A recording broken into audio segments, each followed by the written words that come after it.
I'm the same person that I was before, and to believe that I'm just as qualified and that I'm just as called, to see myself as someone who's just as beautiful when it's not X amount of people in my comments telling me that. And again, like, it sounds silly when I say these things out loud, but the reality is that we do use these things as ways to kind of amplify ourselves and to validate this view that we want to have with ourselves. But when the dust settles and all of that stuff is either gone or is just not happening in the moment, when you're left to go to sleep with yourself at the end of the night and look yourself in the mirror the next morning, I think that is the biggest reality check, just about like who you really are.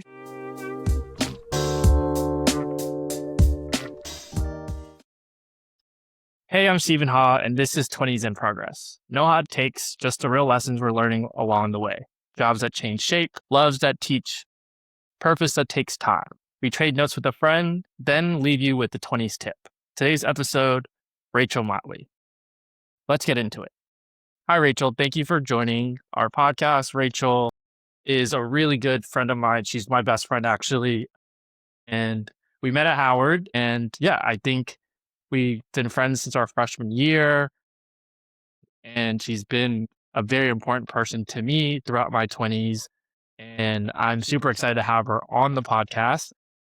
She has a very interesting story. She's a very unique individual, a very amazing individual. And without further ado, I'll let the woman herself, the It Girl, introduce herself. Well, first and foremost, thank you so much, Stephen, for having me. It truly is an honor to be here. I'm immensely proud of you for all that you're doing, going ahead and spreading your knowledge and love and warmth with the world. My name is Rachel Motley. I am a multidisciplinary artist who loves all things art and design. So if it's art related, I love it. Yeah, fun fact, when people who are watching the live recording of this, Rachel actually designed the shoe that you see in the background here. She actually gave it to me as a birthday gift for my first birthday, I think. It's a one-on-one job, or it was a special drop, and so no longer on our website, but she Exclusive. gave me a copy. So Rachel, just to kind of kick off, would love to hear your 20s, or first of all, how old are you? You're not supposed to ask a woman that, but part of the 20s in progress is just kind of where are you in your 20s, and where have you kind of been in your journey within your 20s, starting from 20 to where you are now?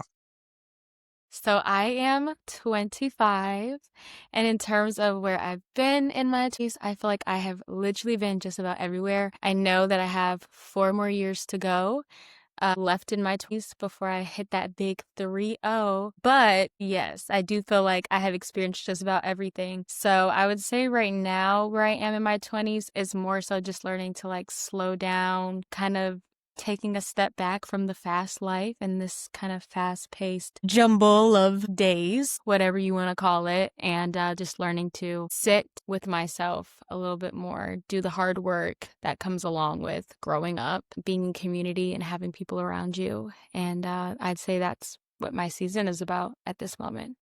Yeah, can you speak more to it? Like, what kind of inspired this change? As your best friend, I kind of know where you've been in the last year. I think we both kind of have an interesting story of where life took us in our 20s, but in your own words, kind of where has life taken you in the last year, and kind of like, speaking more to sitting with yourself in this stage in your life and just kind of being more present. What does that look like for you? What does that mean for you, and things like that? Yeah, so you're aware that we did a bit of a switcheroo. Stephen is from Houston and I am from New York, but now I'm in Houston and he is in New York. Yeah, crazy. So I think it's crazy actually every time we talk insane. about that, like how I ended up here and you ended up in Houston, and we are literally complete opposites in terms of how we were raised. Of like, I grew up driving. Rachel still does not Still have can't her driver's drive. license, guys. And now I'm taking the subway and Rachel's Ubering. So Yes. I'll learn to drive soon. Yes, me being in Houston, that in itself is going to be news for some people. It's not something that I've like really spoken about much outside of my close family and friends, but I did live in New York 2 years after post grad, and I loved it. I mean, honestly, I feel like I was living my dream life, and I felt like very abruptly I kind of experienced this shift where I believed that God was calling me to leave New York to kind of take a step back from my quote unquote dream life and to kind of reprioritize the things that have been on my heart and on my mind. So it has been the journey has been crazy. I think this is maybe like my first time in 2 years where I feel like I've actually been reminded of what it feels like to experience depression. But like there are ups, there are downs with life. And I think if anything, what this season has really been teaching me is to enjoy the process, to understand that like the highs are only as high as they are because I have experienced the lows and I know just how bad things can get. So I think that it just really gives you perspective. The reason why I left New York definitely was I just felt like there needed to be a shift in my priorities. And I think that just this idea of like chasing success became something that was extremely important to me naturally, as it is for most of us. I think especially living in the US, we've grown accustomed to this very like individualistic society. And I'm going to be very honest and forward in saying that my life was Please feel about free. me, me, me. It was like, what do I want to do? What am I in the mood for? And I think that there were absolutely just like changes that needed to be made. There was some groundwork that needed to be repaved, I'll say, because I think it was there at one point and I kind of started to lose it a little bit. I know So you're being shy about the topics. Like, feel free to really speak on your faith. I know that that was a large driver, and so this absolutely. is I I would actually part of the reason why I invited you on the podcast is I think you've spoken a lot of life into me in terms of my spiritual walk and where my faith journey is, and you're an inspiration to me in that field, and so I kind of feel you are kind of like trying to like get around it, but feel free to like really speak your truth on like how God and faith really kind of shaped your journey, and really kind of like spoke to you in this stage in your life. I guess I'm kind of just like, where the heck do I start? Because it feels like so much has happened within this amount of time. I guess like the simplest way I can put it is I'm living my life, everything's cool, and then I'm like, oh, my lease is about to end. Where am I going to go? And I had a few options. It was like, I could stay in New York and I could move to Brooklyn or I could go elsewhere. And I was like, God, what do you want me to do? So this was all right after I had just gone to this Christian conference. And I felt like I really felt the spirit move. I felt like it, it was a moment of experiencing God's presence that I really can't like put into words and that I feel like I haven't expressed before.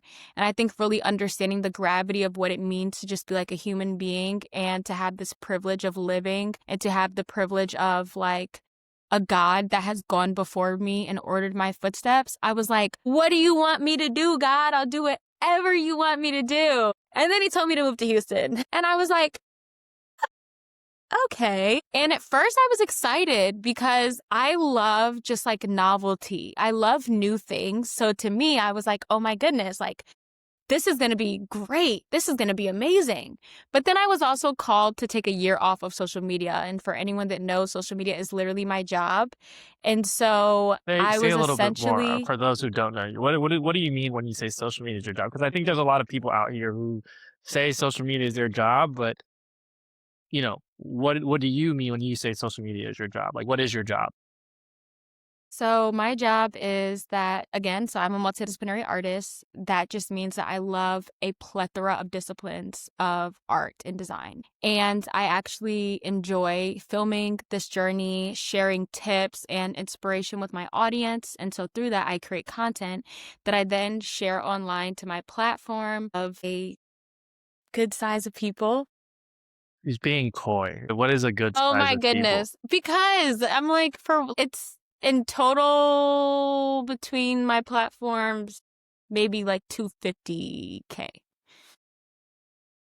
And the reason why I push her on this because I remember when she hit 100K, I was like celebrating her, and so I wanted her to kind of You really. remember when I had 10K? Yeah, Like, I know. I was like, so the 100K was huge. And so I remember like celebrating you. So I want you to kind of like, you know, brag about yourself. That's No, I huge. appreciate it. I do appreciate it. I think there's like this kind of detachment that honestly is coming along with this season where even though I'm very proud of the things that I've been able to accomplish, there's also this like kind of voice in the back of my head where I'm just reminding myself how much the metrics don't actually matter. And what I mean by that is like you can have 500,000 followers, you can have 200,000 followers, and at the end of the day, still be a not so great person and, still be falling out with the people around you. And again, like I think that my move had so much to do with kind of recreating these priorities for me. When I lived in New York, it's not that I thought I was shallow, but like I said, so much of my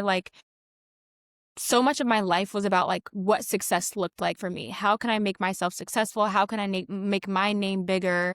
Things of that sort. And I remember it was actually right after an exhibition that I had with Nike. And I came home after meeting like all of these influencers who came out to the show. And I was on the phone with my friend Casey and I was like, oh my goodness, like I'm about to get my followers up, this and that. And in that moment, I just felt like God asked me like, where am I in any of these plans? And I felt like I was in this weird in between. Like the way I would describe it is imagine there are two bridges and in the middle is just empty space. So you're up high and you have one foot straddled on one side and another foot straddled on the other side. And it's like, what do I do? Like, what do I do? Which kind of bridge do I take? It would be a lot easier to just be walking straight ahead in front of me rather than trying to have my feet apart and trying to have one side of myself here and another side of myself here. And so, when that came about, I realized just how much I was depending on social media for validation.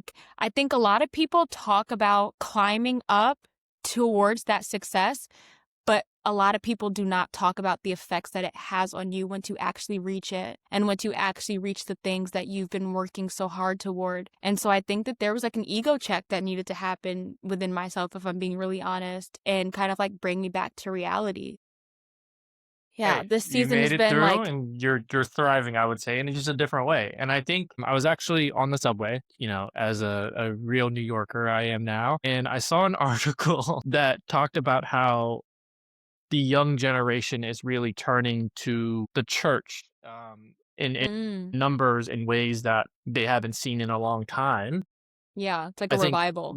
yeah, exactly. And I think we've had the conversation of like, why do we think that that is? And I think my Mm, perspective is that, when you're in high school, you have 4 years where you kind of like, I go to college. I said this in my first episode, and then you go to college, you have 4 years, and then once you graduate college, there is no kind of like existing blueprint anymore of like what to do and how to yeah, do it, how to find purpose and things like that. And I think what religion and Christianity or just religion in general, but Christianity specifically for me, did for me and in a very like tough period of my life that's like gave me that structure and that blueprint of like, hey God, I don't know what I'm doing. And I think what I've yeah. really found solace and peace in is the Bible itself has a lot of great text in it and in a lot of different ways, that text itself kind of provides you somewhat of a blueprint. Like it doesn't prescribe you exactly what to do, but kind of tells you, at least in my mind, the mindset that you should be in,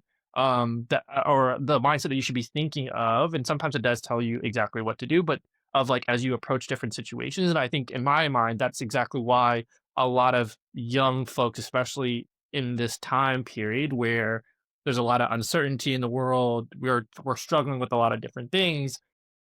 Have turned to religion as a form of structure and direction. And what are your thoughts on that? Like, I guess obviously, as a person who has practiced Christianity a lot longer than I have, like, what are your thoughts on why the youth is turning to the church a lot more than we have in the past?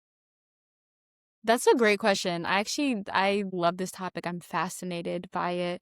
I would definitely agree that there's been like a very large kind of revival within the last like maybe year and a half or so, where I'm just seeing a lot of people like turn to God and turn to Christ specifically. Why do I think that is? Well, what I will say for one is that I think throughout life, regardless of where you are, what part of the world you live in, where we are in terms of technological advancements, what have you, there's going to be a point in your life where you need something and someone that is greater than who you are. And so I think that naturally that is a component that has to do with it, is that as humans, we are constantly seeking for purpose. We are constantly looking for healing in some capacity, things to help us, get through our day to day when we have those moments. So I think that's part of it. And also, I also think a very large part of it also has to do with social media, and not necessarily in the way where Christianity has just become this like trend. Like, I don't think it's about it being a trend. But what I will say is I do think that there's a level of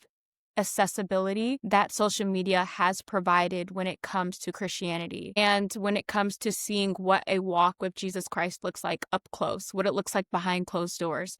The really great thing about social media is that it gives you a view into our lives. Although curated a lot of times, it gives us a view into people's behind the scenes. And when we're using it right as the tool that it can be, we're being transparent. We're letting people know, like, hey, this is what I'm dealing with, and this is how it changed. I think also when it comes to accessibility, like being able to understand the Bible and being biblically literate, like that's a real thing. And so I think that social media has also given people the opportunity to really delve into what the word says, have a deeper understanding of it.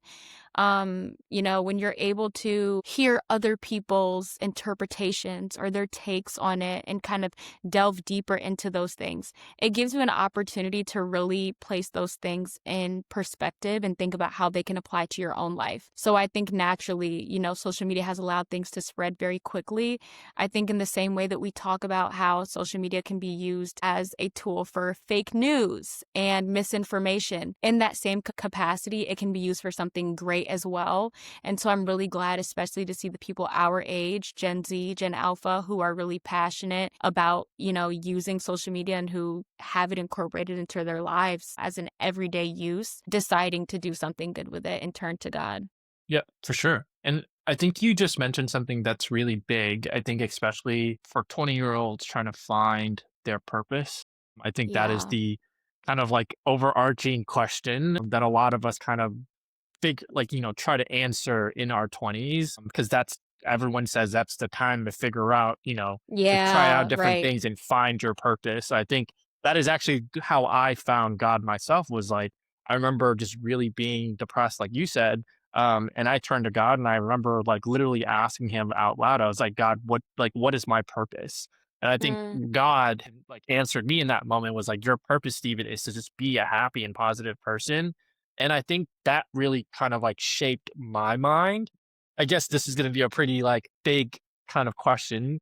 mhm. Do you think you've found your purpose, and has God given you an indication of what your purpose is in life right now? Ugh.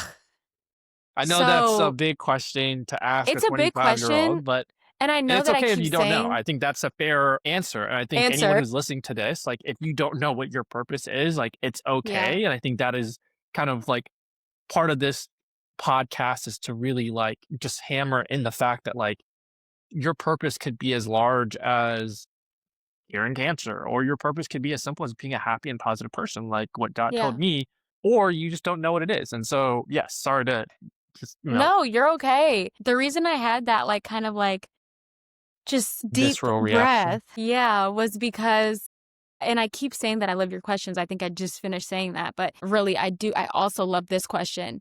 I think that purpose is seasonal. I think that my purpose can be one thing in one season of my life, and that it can be another during a different season. But I think the kind of overarching theme that will always remain persistent is that I'm called to live a life that is honoring to God, and to, I'll say, I think about the verse in the Bible. It's in Matthew that tells us that we are to go and make disciples of the nation. And so what that means is, if I really believe in the gravity of believing in Jesus Christ, then I will want as many people as possible to know about the love of Christ, what he's able to do for you, what he's done for me, my testimony, and thus so that you can experience that same gift. I like to, it is a gift. I believe it's a gift. I think of it as a gift, and I think of it as a free gift. And so with that, I would say that I believe that my purpose in any season is to be making disciples of the nations, telling people about who Jesus Christ is, telling people about the love that Christ has offered me and that he's able to offer them. And I think the way that that can look may change throughout the season. The way I think of it is like if I had a bunch of different cars, but I knew that I was always going to the same place driving those cars. You know, like I may have a Maserati, I may have a Corvette, I may have a Porsche, I may have Hey, a big buggy, money. a Volkswagen, you know? But at the end of the day, if I'm always returning home, I always know where I'm going. So I like to think of it as I know where my purpose is leading me toward, but the Sure. vehicle for what that manifestation looks like may change in different seasons. Prior, I was sharing a lot of my life on social media. And in this season, I will say the vehicle has mainly of like how I can or have been, I guess, amplifying the love of Christ that has been offered to me is through like closer community. So I have neighbors that are younger that I get to pour into and spend time with. And that's something that looks really different than my season in New York, but it's that much, if not more, fulfilling. So when it comes to purpose, the exciting thing is that as these seasons change, my purpose or what my purpose looks like will change too, but it will always remain the same. And that's to bring honor and glory to God. Yeah. And I think what is really powerful about what you said is like, as a disciple of Jesus Christ, and I think just in general, when looking for your purpose, what I've kind of really found kind of is constant across other, like everyone's purpose who found their purpose is that, you know, being a human in this world means that like your purpose is larger than you, right? I think you kind of started 100%. saying some of it, right? Like it's like, you're to spread the gospel, but even like, would love to get into the little bit of your neighbor's piece, but of just like, Mhm. you're spreading love and joy into your neighbors right now. And I think like that is what your vehicle looks like in this stage of your life. And I think Exactly. oftentimes 20-year-olds, like when the reason why we found ourselves stuck or we find ourselves kind of, unable to find our purpose is due to the fact that we just are thinking about it in the wrong way. And I think as soon as, for me, at Mm, least personally, when I started thinking of my purpose of being larger than just myself, of like, oh, like, you know, I'm to go accomplish XYZ to be this, and that is my purpose. In fact, my purpose is to be rich. My purpose is to be a loving father or something like that. I think those purposes, although pure intent, can kind of become very shallow minded and very closed minded in the sense that like it is self serving. And I think exactly. those who are struggling to find their purpose would actually find it easier when they start thinking about it larger than you. And I think Yeah. that's also partially why I think a lot of people are turning to religion is because, what religion, at least Christianity, teaches you is that like you're not just like one being, you're one being as part of like over Mhm. like this overarching like mission of serving God and just overall just like serving the people around you. And I think that is probably the best way to look at your purpose if you're struggling. But yeah, I want to dig a little deeper about this current stage in your life, like this current vehicle. I guess you're using the analogy of different cars. What would you say the current car is, and how does that God. relate to your current situation? So I know like nothing about cars, You were listing a lot but of different cars, so I would beg to well, differ. everybody knows like what a Corvette, Maserati, Porsche, Maybe Volkswagen, Toyota. Like we know brands. you could just describe the car. It doesn't have to be a brand. It could Well, here's describe what the I will car. say, right? You know what?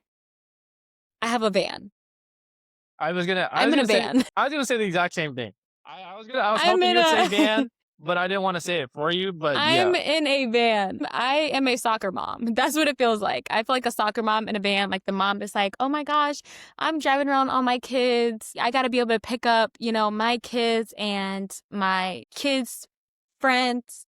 Yeah, that's what it feels like in this season. This season feels like a lot of pouring into people that are younger than me. Honestly, a lot of like, sacrifice, being really transparent as well. Like I'm going to be very forward in saying it's not always comfortable for me to have to put what I want to do on the back burner.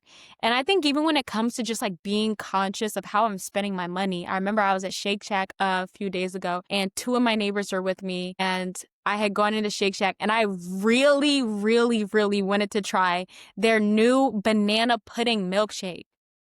I was like, I love me some banana pudding. I need to try this milkshake. And then I thought about it and I was like, if I get a milkshake, I also have to get them a milkshake as well. And so I sat the milkshake out for myself because it was like, I had gone ahead and just got them dinner, but it was like, I wanted to treat myself with a sweet treat. But like the reason, and for context, before someone's just like, oh, well, why don't you just go ahead and get them, I was on a budget. Let me be clear. I was on a budget. I did have Which within is the important, budget by to the go. way. Yes, Like, just yes, to that is. underscore, we're not going to get deep into it, but like budgeting in your 20s or just budgeting Gosh. is one of the realest lessons that hits you when you turn Don't talk to 22. me about it.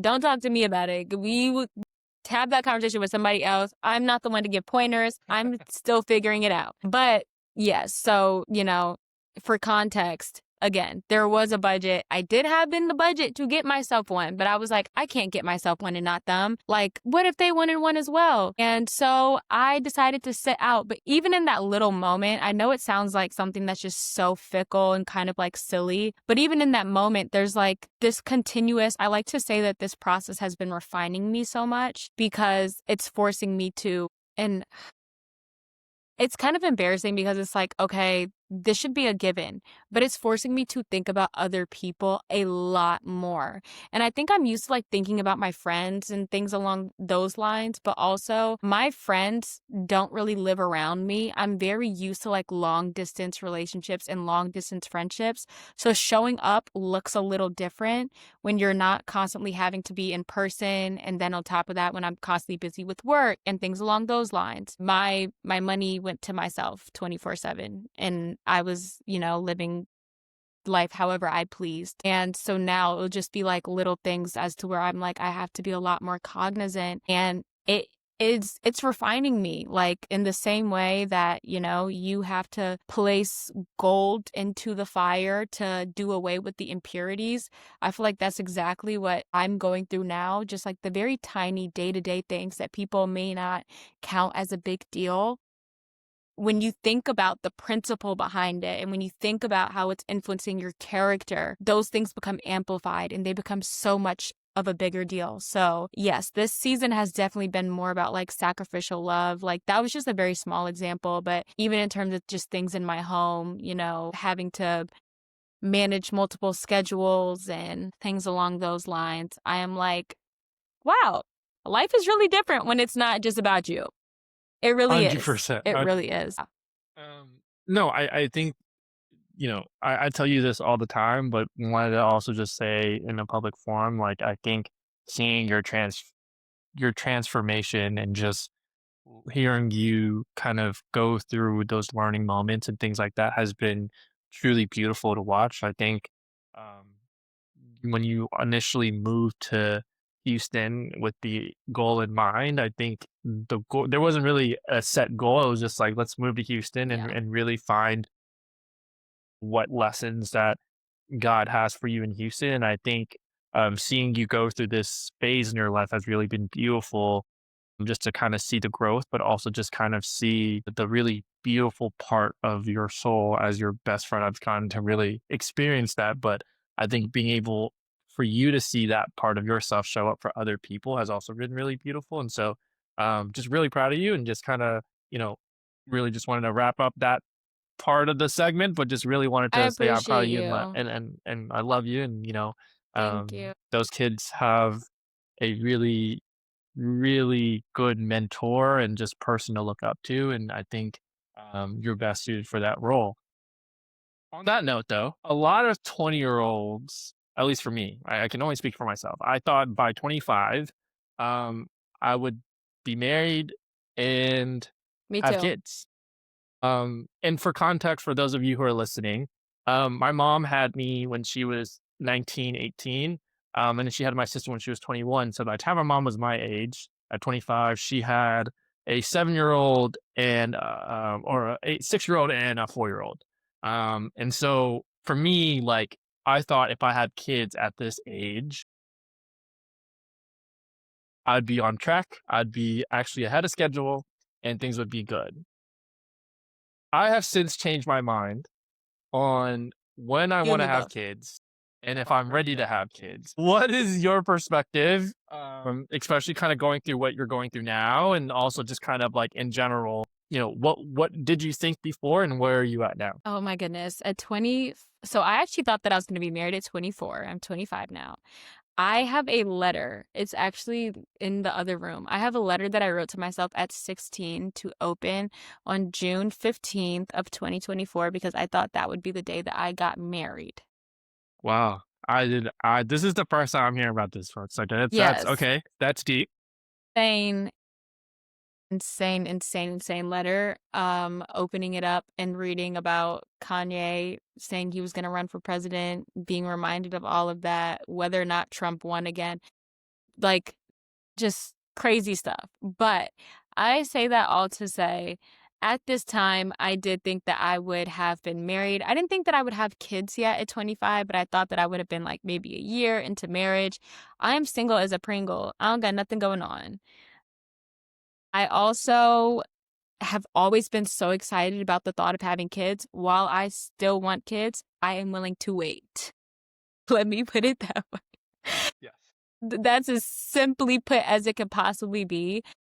I realize like how much I need to get in order within myself. And again, I think that we do so much focusing on like what success looks like from a tangible lens, what it looks like in terms of accomplishments and promotions and how much money is in your bank account, things of that sort. Just as important, if not more important, is doing that inside work. And so the last maybe 3 years of my life, I think I started therapy at either 21 or 22. But I'll say that the last 3 years of my life, off and on, because I'm not gonna lie, I did take a little break from therapy and It's I'm okay. about to get back in. I actually just emailed my therapist 2 days ago. I'm getting back to somebody told me I need to go get back in therapy. Guess what? I'm getting back in therapy. Thank you. Anyways, Someone just told me that recently as well, and so it's all good. It's not just you; it's both of us. I haven't emailed I my appre- therapist yet, but it's all good. no, I appreciate you saying that. But doing the inside work is so, so, so important.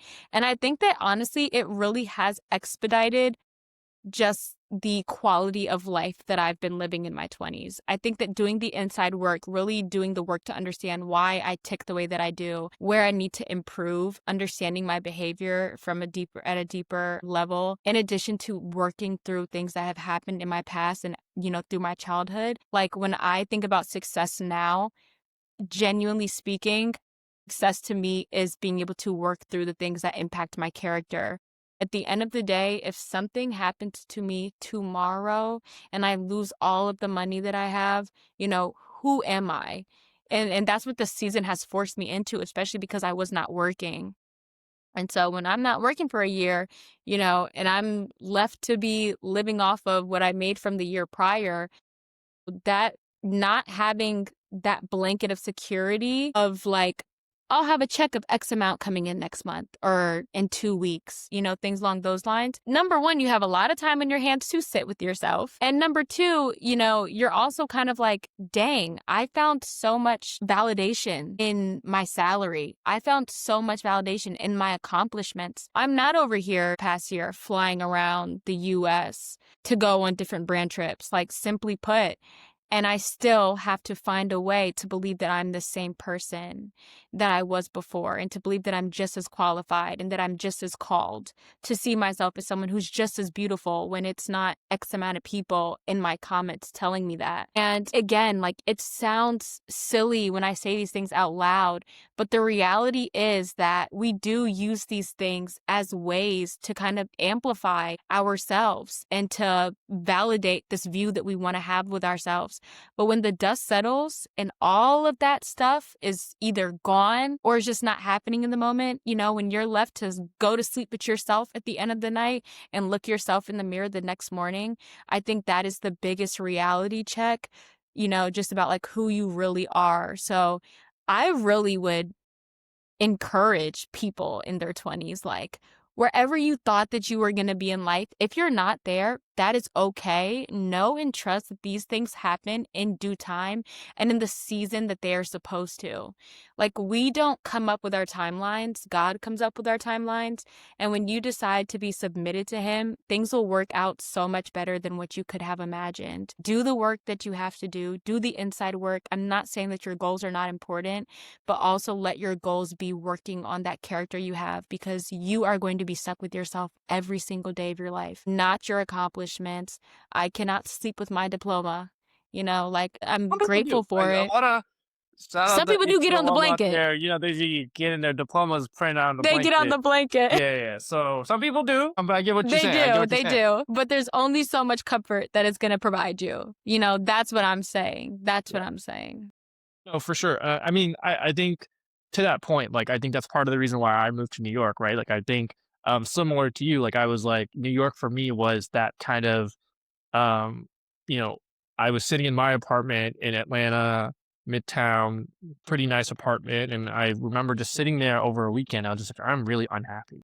I think I had it made, at least in like for layman terms, right? Or like by you know very superficial means, right? Like, I was living on a 19th floor apartment, had like, high ceilings, I had a crazy view, I was making a lot of money, but I was sad. And I think that Yeah. for me kind of like spurred this moment of like, I need to learn to kind of live without so that I can learn to live in Mm. general. Like, I think I was filling up my void with a lot of, you know, monetary things of like, I'm gonna buy all these shoes that you see up there. I'm gonna like eat the best food. I'm gonna do That's all me with these. art supplies. Yeah, I mean, That's everyone me has with their art vice. And supplies. like for Yeah, me, it's like I'm literally. buying all these things that I think would give me joy, would make me happy. But I think when I sat in that apartment, I was like, I'm really unhappy. And I think New York was gonna challenge me. I was like, okay, I'm gonna sell my car. I'm gonna live in a studio apartment and no longer live in this like one bedroom with a really nice, restroom and things like that. I'm just gonna really kind of like figure it out. Like, I have to go Mm. downstairs and do my laundry, pay $7 all the time. New York sucks, guys, by the way, guys. Like that, it's really not great out here, but there's beauty in it. To tell you that it was expensive and you were like, no, Well, I okay, wait, wait, love wait, New wait. York. I will This is say New York amazing. isn't like I would still believe that New York isn't that expensive than the way people have been saying it.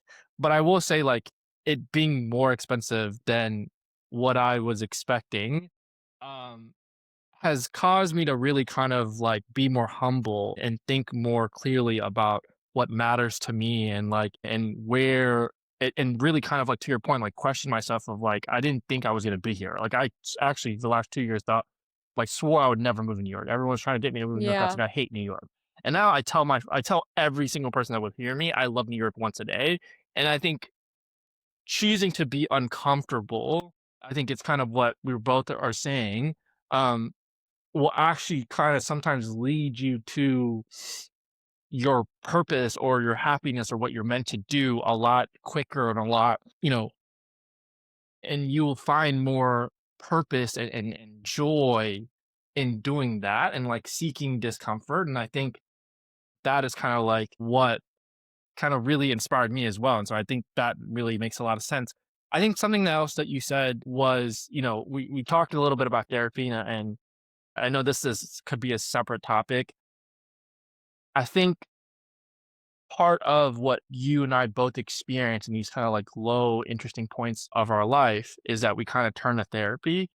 I think speaking both from people of color and communities of color, we oftentimes don't really speak or really believe in Mm. therapy and mental health and things like that. And again, we can go really deep in this, but can you speak a little bit about like why therapy, what therapy has meant to you and why therapy has been so important to My you, goodness. guiding you through your 20s? When did you start therapy and things like that? I owe my therapist, like, she deserves a bigger check than what she gets. And I'm paying out of pocket, so she gets a lot.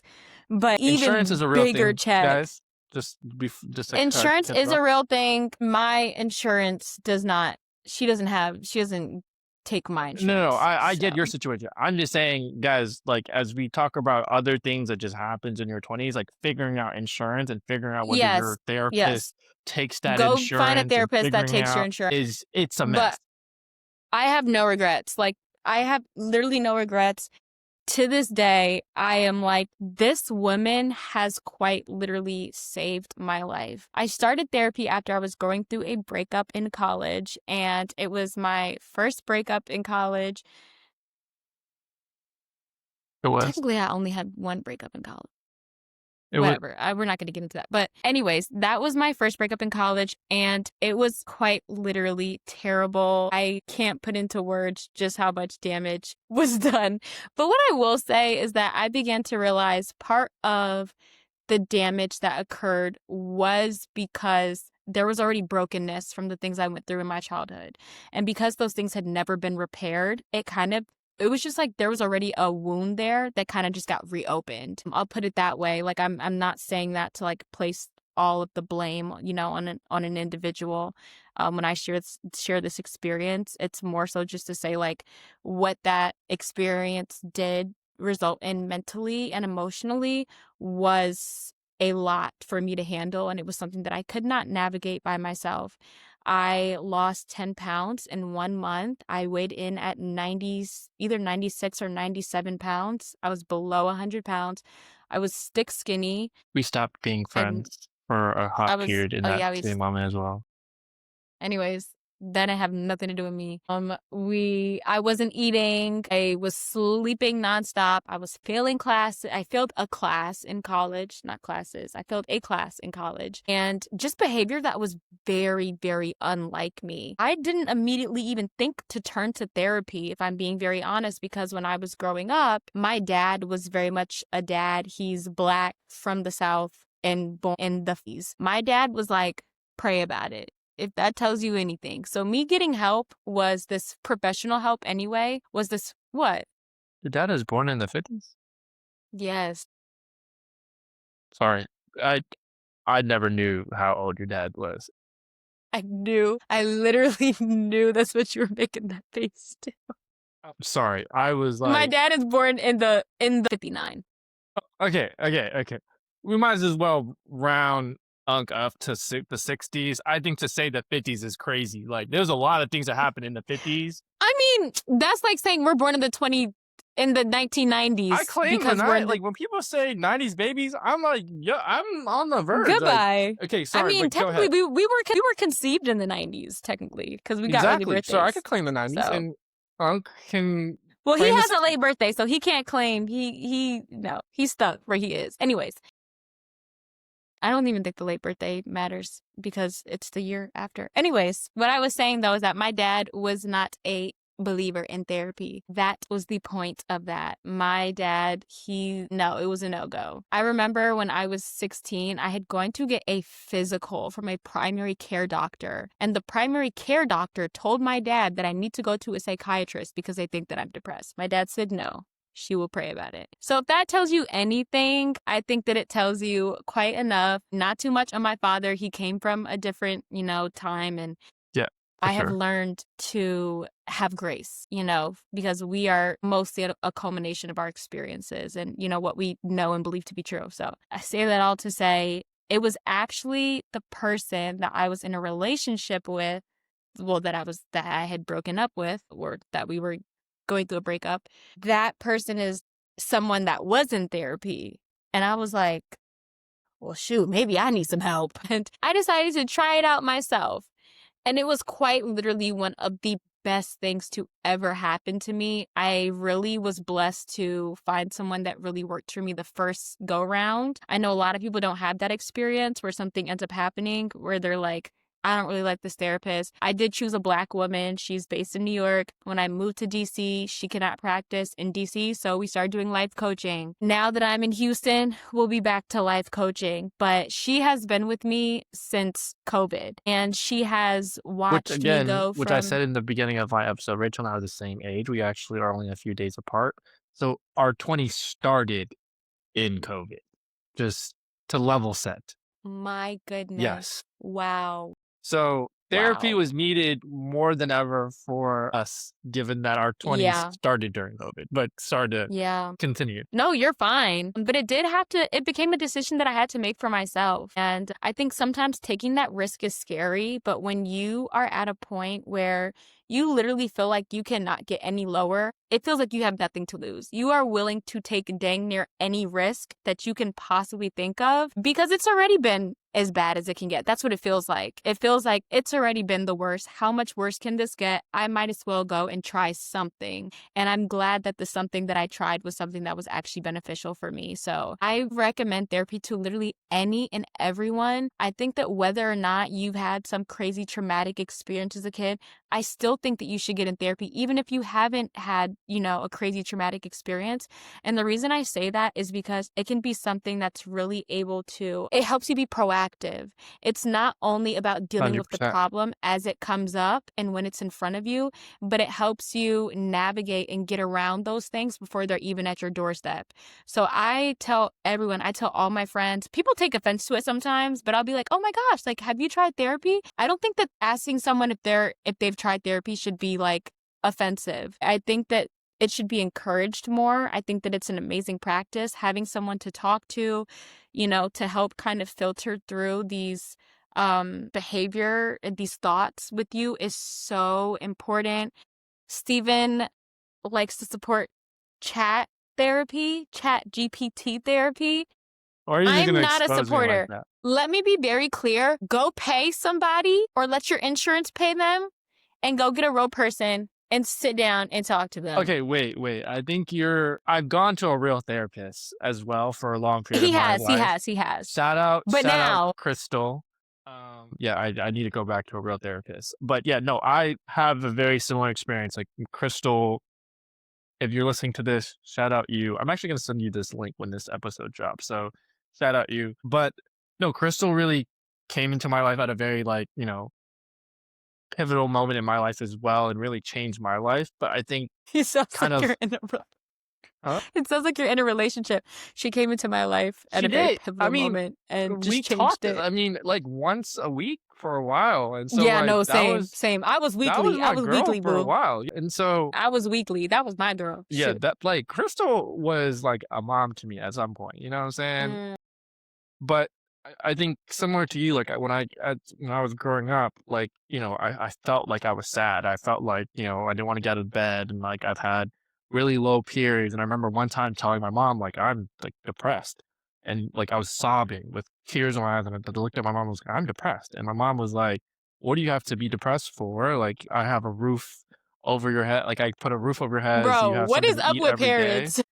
No, like, but to your point, I like, love your mom. You know not I too love much of your my, mom like, down. no, I get like uh, exactly to your point. Like my mom just kind of grew up in a different like time period, right? Like I think my mom Exactly. immigrated here when she was like 16, 17. Then she had a kid, so like Yeah, yeah. she never really got a chance to really understand American culture. Like she was always in survivor mode, and so like as long as she put food on the table, as long as she had a roof over her head, it's like that was kind of like all that she really mattered. But Of course. you you talk bad about ChatGPT, but my mom, as a person who like has struggled, financially a lot in her life, like I kind of put her on to ChatGPT as kind of like, let's try this out because my mom English is her second language, and so she's starting to kind of Mhm. like learn Yeah. um different, or is trying to learn English, but like, if she goes to an actual therapist, like sometimes she doesn't really understand. And so I thought Chat GPT would be a really good way for her to just kind of like,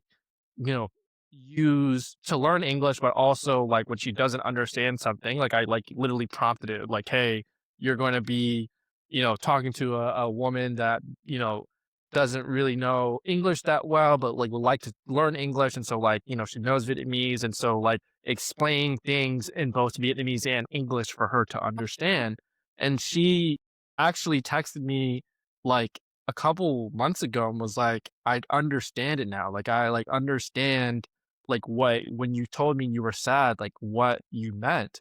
And she actually told me, she's like, this entire time, your entire life, I've always told you, like, want you to be successful. I want you to do all these things. And that's kind of what manifested for me. And so when you talk about childhood trauma, that's what's kind of like, followed me my entire life and especially my adulthood and what I've been kind of like running towards, but also running away from at the same time. But she told me in that moment, I remember like almost wanting to cry, was like, all I want for you is to be happy.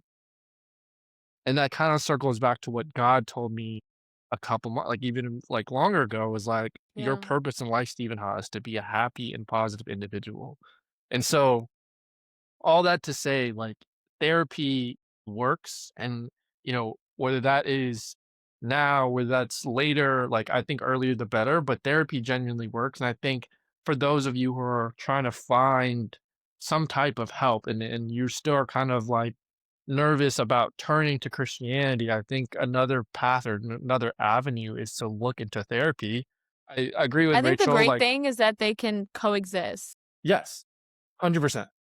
It has to be one or the other. I'm really grateful to serve an amazing God and also understand the resources He's put on this planet, and therapy being one of them. So I think the great thing is that you don't have to choose either or. I know that, a lot of people have different opinions about that, but I think in the same way that you would go to a doctor when something's wrong with your body, you can go to a therapist when something is going on with your mind. So yeah, I think they're both great routes. Agreed, and I think just to kind of like the couple tips, the common kind of fear with therapy is that, I only have to I can only go to a therapist when I'm sad, but, like, that's, like, a very false like, thought process, and or even 100%. like, "Oh, I went to one therapist and, like, they didn't really understand me." Sometimes it takes multiple therapists to really Yeah, yeah. understand things, and or I don't have anything to talk about. Sometimes you could talk about happy things, and your therapist Literally. listening to happy things helps put pieces together of what makes you happy or what makes you Yeah. sad, and puts the pieces together into, like, Rachel's point, like, it helps you be proactive, and, like, I think even now, like, I find myself catching myself before I do, like, as I do bad habits or as I, like, make mistakes, it's like, "Oh, like, I know why I'm doing it," and I think that's what therapy really does. But yeah, again, like I said, we can go on forever about, therapy and why it works and why it especially important in, communities of color. But given that we are getting close on time, I have two last questions for you. The first question is, if you could go back in time and tell your 20-year-old self, keep in mind we're in COVID, you were going through what you were going through in your 20s, what would you tell your 20-year-old self? I like wanna cry thinking about her. It makes me a little sad to think about her because I remember not wanting to be on this planet and just not wanting to be alive at a certain point, but I'm so glad that I stuck it through. And so I think that what I would tell her that is that it always gets better. I think that message would be coming from my 22 and 23 and 24-year-old self. And funny enough, I think that I need that same message from those versions of myself in this current season of my life. So it would be that it always gets better. I can promise you. Life is full of ups and downs.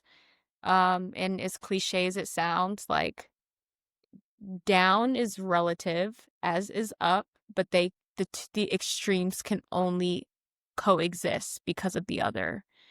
So it always gets better. Whatever it is that you feel like just isn't like has a hold on you or is not worth figuring out, or kind of getting through that obstacle, know that it 100% is. I would not trade the ages of 22 to like 24 for anything in this world. Like those were some of the best years of my life thus far. And it really was because I was able to just be present in what it was that I was going through. Like there were times still that I felt sad. Like I wasn't happy every single day, but the enjoyment of the process meant so much to me. And I think that I'm in a similar season now where it just looks a little different. We are about to be trekking up that roller coaster again. Like I feel like I had hit that high point. 20, we were low, okay? We were at our dip, we were at our trough. At 21, we started to climb up. 22, we're climbing up. 23, 24, peak. 25, I rushed back down. But I'm looking forward to getting back up to getting back up there. And yeah, I would tell that version of myself, it always gets better. And also, I would say it is okay to grieve past versions of yourself. It is okay if you are not the same person that you were a year ago, 2 years ago. You have had an addition of experiences. You have met new people. You have come to learn new things. Sometimes the sadness is not always about something being wrong with life, but it's about losing a version of yourself. Maybe that was a bit more innocent or a bit more naive or I remember thinking like about how much the world was my oyster and missing the version of myself that was confident in any room that I walked in. We evolve and we change, and that's natural. So give yourself the time and space to grieve past versions of yourself, but also know that it will always get better. That you may not be the same version of yourself that you were prior, but there is room to become a better version and have tenderness and care for those last versions of yourself. Well, I'm happy for one that you are here. Thank you. Me too, honestly. I'm so happy. Thank And God. I think that's a very beautiful message. And that's something that, you know, really resonates, but also I think it's really important for people to hear, especially in their 20s, is you're going to go through multiple iterations of yourself in your 20s. Heck, I've gone through 3 or 4 iterations of myself in this year alone. And I think to your point, it's important to, you know, reflect on those past versions of yourself and really kind of think about what do you want to take from those different, parts of you and those different versions of yourself to become a different Yeah. person. But also know that like there's going to be future versions. And so to your point, like things get better. Like I think this version may suck, but like the same way Apple will be pushing out different updates every other couple months, like that's how life is, especially in your 20s. I think particularly in your 20s. I think there's so much pivotal changes that happen in your 20s, right? Like you become an adult, you start living, you start kind of really creating your own life and your own world, your own path. You start thinking about, marriage and kids and things like that. And like, you move to different cities, you have different jobs, you date different people. Like, there's so many things that can happen in your 20s that can really be pivotal to what the rest of your life looks like. But also, just like there is beauty in sitting in that moment and enjoying that version of yourself. Like, 22 to 24 is probably my happiest moments too, and you can kinda tell why, but, like and I can't get that back, like, I can't go back and relive that, but, you know, what I can do is think about what made me happy in those moments and find different ways to find that joy again, which I think really segues into the final question. I would love all my guests this season to leave our viewers and listeners with a 20s tip of the day. Mm. So if you had to leave one 20s tip, what would that be? My tip would be not to be so concentrated on where you're going that you forget how you got there. Yeah, that would be that would be mine for sure. Don't be so focused on going where you are trying to get that once you do get there, you forgot where you came from. It's so easy. We don't think it would happen to us. We don't think that we would do something of that sort. I think a way to be cognizant of not allowing that to happen is by being present in the process. I remember when I first was beginning to accomplish a lot all at once. It was like I felt like I was like continuously climbing a new mountain, and I would get to the peak of a mountain, and if you're at the top of something, what has to happen? You have to come back down. And I would always find myself like, oh, I just accomplished X, Y, and Z. Why am I not like suddenly just so content and so happy with myself? And there's always that deficit. There's always something where it's like you finally reach it and you're like, huh, this didn't really feel like what I thought it would feel like. But when you know what it took to get you there, the chances of that feeling occurring they lessen so much because you being able to be present in your moment by moment makes the peak so much more gratifying. And in that same breath, while you're able to be up there at some points and be like, dang, like, what's the next thing? Like, what's the next thing I gotta check off my list? Sometimes you are satisfied. And sometimes that satisfaction is the same thing that can cause you to forget where you came from. You're now at this height where you're like, I don't even remember what it feels like to be down there. But guess what? You could end up back down there in a heartbeat. God forbid, but like stay down to earth. Like genuinely enjoy the process. The process is so much more important than the final product. I tell my friends all the time, I'm like, if God didn't care about the process, we would be given salvation and he would leave us. There would be no reason for God to continue having a relationship with you once you have already accepted him as your Lord and Savior. And I think that just goes into so many parts of life. Like, it's not just about where you're going, it's about how you're getting there. Don't cheat yourself out of these things. Go through the day to day, go through the tough work, enjoy the great times, work through the bad times, but learn to count it all joy. Count it all joy no matter what it looks like, and have an appreciation for where you're at. That's real. Well, Can I just quickly say, if you are not where you want to be yet, genuinely, and this isn't like a be complacent, but find a way to be present with where you are, to understand the lessons for this season, and to enjoy this phase, because I promise you it will be gone in the blink of an eye.